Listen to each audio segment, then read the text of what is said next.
মেঘা এবং আয়ুষের এঙ্গেজমেন্টের দিন কড়া নিরাপত্তার মাঝেও সমস্ত নিরাপত্তারক্ষীদের চোখকে ফাঁকি দিয়ে আবারও রীতিমতো ওদের এঙ্গেজমেন্ট পার্টিতে আয়ুষ্মান গাঙ্গুলিকে শেষ করে দেওয়ার জন্য হাজত থেকে আইনশৃঙ্খলা বাহিনীর চোখকে ফাঁকি দিয়ে এবার পালালো দেবলীনা। হ্যাঁ বন্ধুরা, ভিডিওটা লাইক দিয়ে দেখতে থাকুন। যে মুহূর্তে কিনা দেবলীনা আবারও কুসুমের পাতা ফাঁদে পা দিয়ে দেয় এবং কুসুম যখন কিনা বলতে থাকে যে আম ড্যাম শিওর যে ওরা আসবেই এবং যে কোনো মূল্যেই হোক না কেন, দেবলীনা ম্যাডাম তো এই কড়া নিরাপত্তার মাঝেও সমস্ত নিরাপত্তারক্ষীদের চোখে ফাঁকি দিয়ে সেখানে ঢুকবে এবং সেটাকে আমাকে রীতিমতো কাজে লাগাতে হবে। ঠিক সেই মুহূর্তে নানুদা যখন কিনা বলতে থাকে যে কুসুম তুমি নিশ্চিত যে তোমার পাতা ফাঁদে ও পা দেবে, ঠিক সেই মুহূর্তে কুসুম বলতে থাকে যে অবশ্যই দেবে। ঠিক সেই মুহূর্তে তার আগেই যখন কিনা কুসুমকে না জানিয়ে নানুদা যখন কিনা ঈশানকে সমস্ত কথা জানিয়ে দেয় এবং বলতে থাকে যে ঈশান, আমি জানি তোমাদের আমার এবং কুসুমের কোনো কথাতেই এখন হয়তো বা বিশ্বাস হবে না, কিন্তু তোমাদেরকে এতটুকু অন্তত সতর্ক করে দিতে পারি যে আজ সন্ধ্যেতে যে কোনোভাবেই হোক না কেন তোমার দাদার উপরে হামলা হতে পারে এবং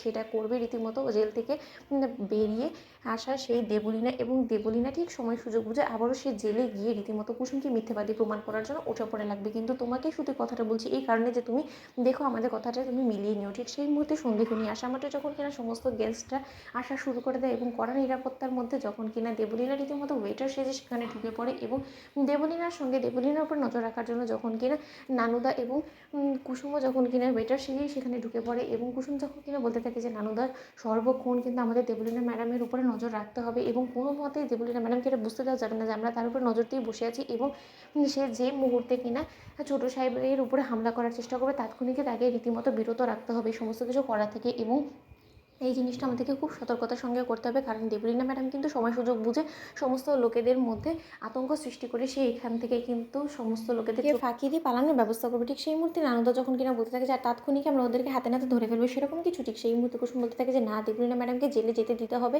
কারণ আমরা সেই সমস্ত কিছু ভিডিও আকারে প্রমাণস্বরূপ রেখে দেবো তার জন্য। ঠিক সেই মুহূর্তেই সমস্ত গেস্টদের উপস্থিতিতে যখন কিনা মেঘা এবং আয়ুষ্মান গাঙ্গুলির এঙ্গেজমেন্ট অনুষ্ঠান শুরু হয়ে যায়, ঠিক সেই মুহূর্তে সেখানে ভিড়ের মধ্যে দেবলীনা যখন কিনা আয়ুষের দিকে বন্দুক তাক করে বসে থাকে এবং মেঘার সঙ্গে আয়ুষের এতটা রোম্যান্স দেখে দেবলীনা বলতে থাকে যে খুব বেশি নিজেকে গাঙ্গুলি পরিবারের বড় বউ এর যোগ্য করে তোলার জন্য উঠে পড়ে রেখেছিস তাই না? তুই এদিকে আমাকে জেলে পচিয়ে মেরে তুই এখানে মনে করছিস তুই লাক্সারি লাইফ লিড করতে পারবি? আজকে তো ইচ্ছে করছে তোদের দুটোকেই শেষ করে দিতে, কিন্তু এখানে তো আমি এসেছি আয়ুষ্মান গাঙ্গুলিকে শেষ করে দেওয়ার জন্য, কারণ ওর দৌলতে তুই এবারে বউ হয়ে উঠবি তাই না?